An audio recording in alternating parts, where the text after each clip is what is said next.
Myself, Charakant. Here we're going to present our application, Music Player. Hope you find it interesting and like it too. Our teams, myself, Charakant, and my friends Nihal, Shriniket, and Priyanka. Let's see the contents of our presentation.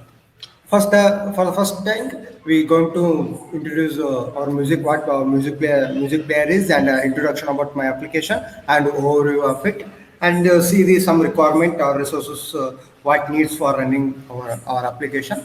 Then what technology we use and UML diagrams. UML diagrams are just visual diagrams which are used for better understanding about our application and code implementation. Then last we know the execution output part. Let's start music player. Then what is music player? Music player is the media player where you used to hear the songs of different formatted audio files. In our music player, we use only .mp3 file, which are common in nowadays. So people can hear music by using our music player application with interactive GUI. Introduction. Our music player is very playing the .mp3 formatted audio files only, but with the beautiful GUI. We use a PyQt library where it is one of trending GUI framework in Python, which gives the attractive GUI. So by seeing our GUI's interaction interface between user, the minimum is people can easily understand how to use that, how to interact with that. Overview. In our application goal is not only to provide the MP3 formatted files into the music, and also with the beautiful interface between user, which gives better engagement with our software. Performance requirement. See, the performance software requirements and hardware requirements are the resources which needs to run any application.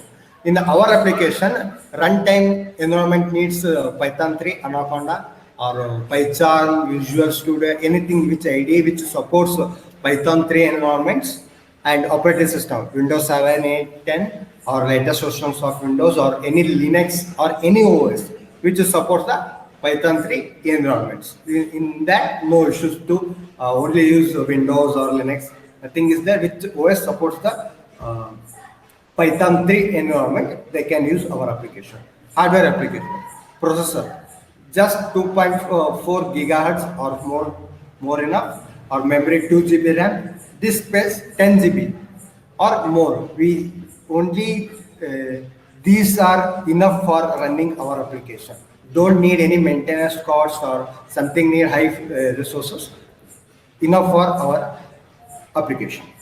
Next, technology we use. We used PyQt5. Before I said that PyQt5 is the one of trending and the best GUI framework in Python, because tkinter is one of GUI framework in Python, but it just gives the buttons and scrolls and some widgets. But in PyQt5, we get all this with some attractive manner, not just only normal. It's attractive manner like updated versions. So we use PyQt5 and we are satisfied with that. UML diagrams. As I said, it is a unified model language diagrams, which are purposely visual representing a system along with its main actor or character, roles, action, or classes in order to better understanding by the user. Let's see. Class diagram. Class diagrams are the diagrams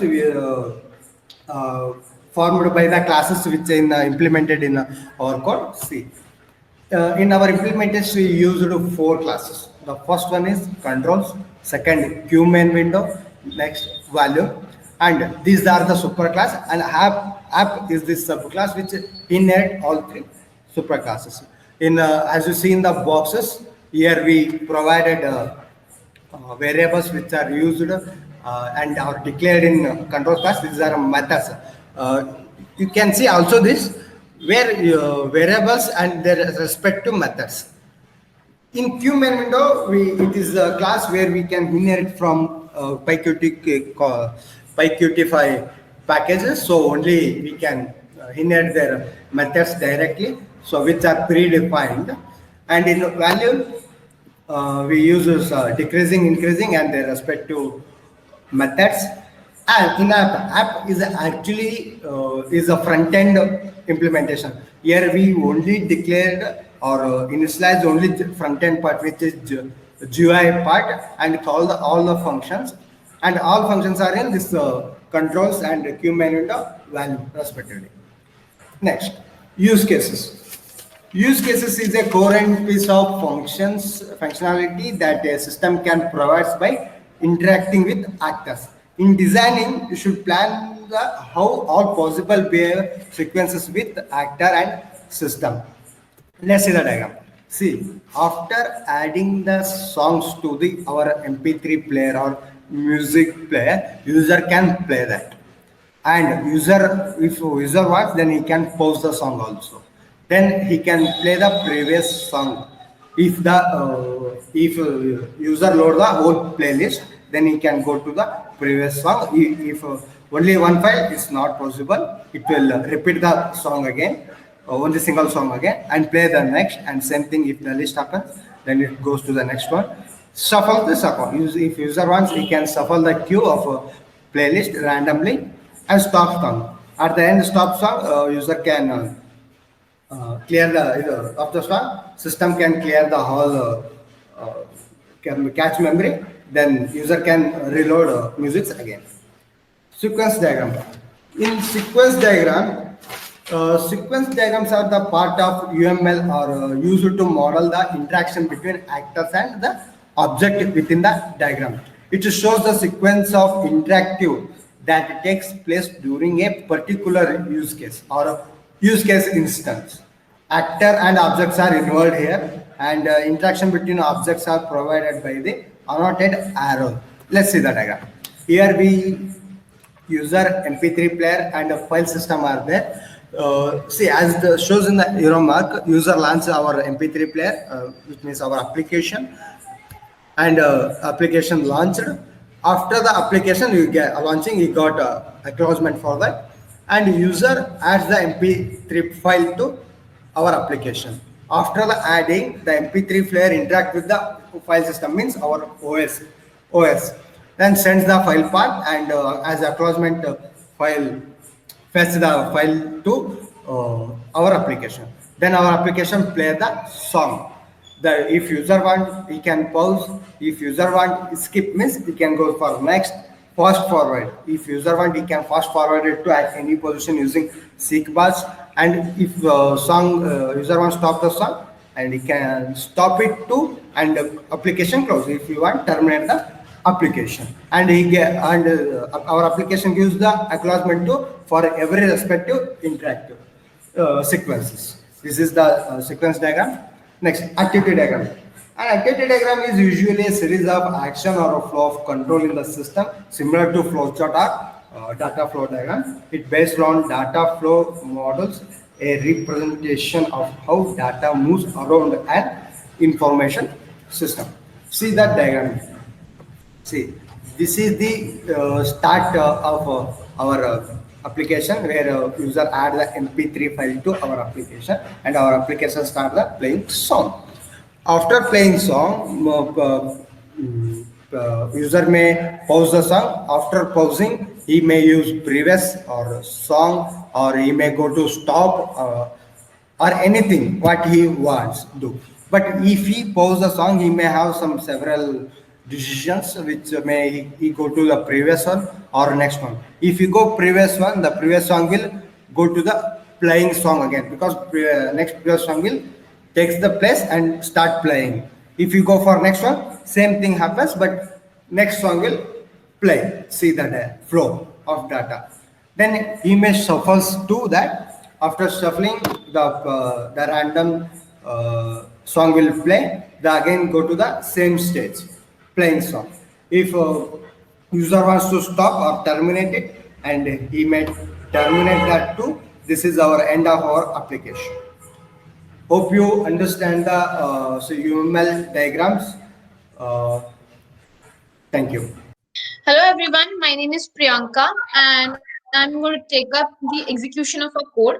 I will be explaining y'all as my fellow members have already explained y'all how a code is written and how our what all functions we have used in our code. So let's see what all there is in our application. As you can see, this is an application bar over here. This is the title and that is the logo of our application. And then there's a menu bar. In menu bar, there are two options. One is file and themes. In file, you have two options: open file, open folder.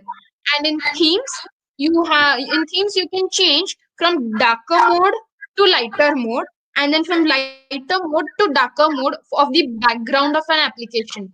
Now there are some interesting buttons on this, like volume down, volume minus, that is to decrease the volume, and volume plus, that is to increase the volume. Then there are previous button which goes for the previous song. Then there is a shuffle button which shuffles the song folder. Then there is a next button which works for the next song to be played. Then there are three more interesting buttons, that is play, to play the song. Then pause is to stop the song, and then stop button, I will explain you stop button is used for what when we actually execute it. Then there is a seek bar over here. Due to help of a seek bar, we can drag the bar and place it on the desired position where the user wants to actually start listening the song, and that is very user friendly. So let's start with an actual execution. From file, we will choose first open file, and in this you can see a folder appearing. In that you have a music folder. You just need to choose one song and then open the song. Now here the song is being loaded into our application. Now the volume lowering part is being seen to you all, and let's see how volume increasing will listen. Why when you increase the volume, how you can listen the increased part.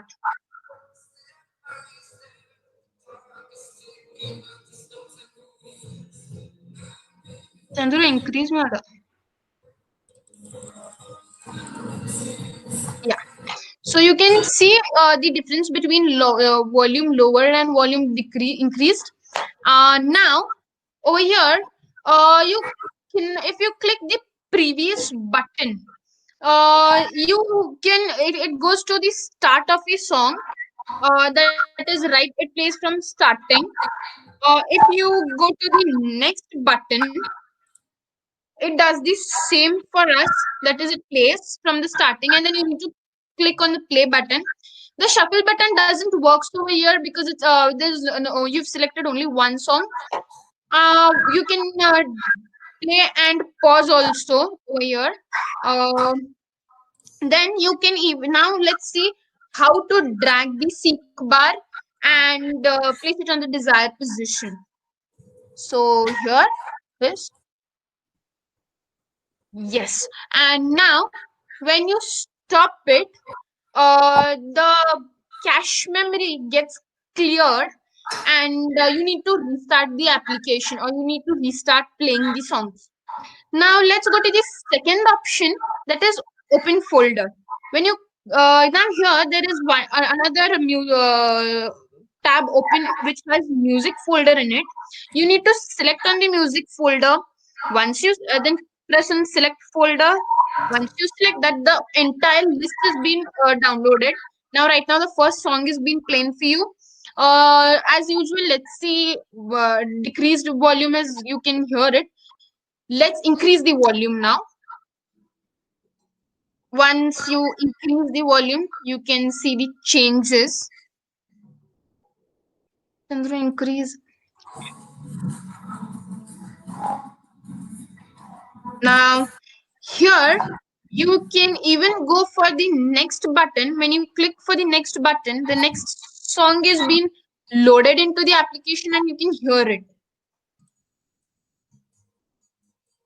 Right. Now, here you can go even to the previous song. When you click on the previous, it goes to the before song which was being played. Then you can even go for a shuffle button, which shuffles the list and goes to the first song played. Then you can even drag the sick bar and place it to the desired position. And then now you can go on the stop button. Here, stop button, when you click on the stop button, the cache memory gets cleared and you need to start once again. The entire loading of the song, you need to do it once again. Guys, this is a very user friendly application. You can use it very easily, and there's no age limit, right? From a kid of 2 years or 3 years or to 60 years person can also use this application. It is very user friendly.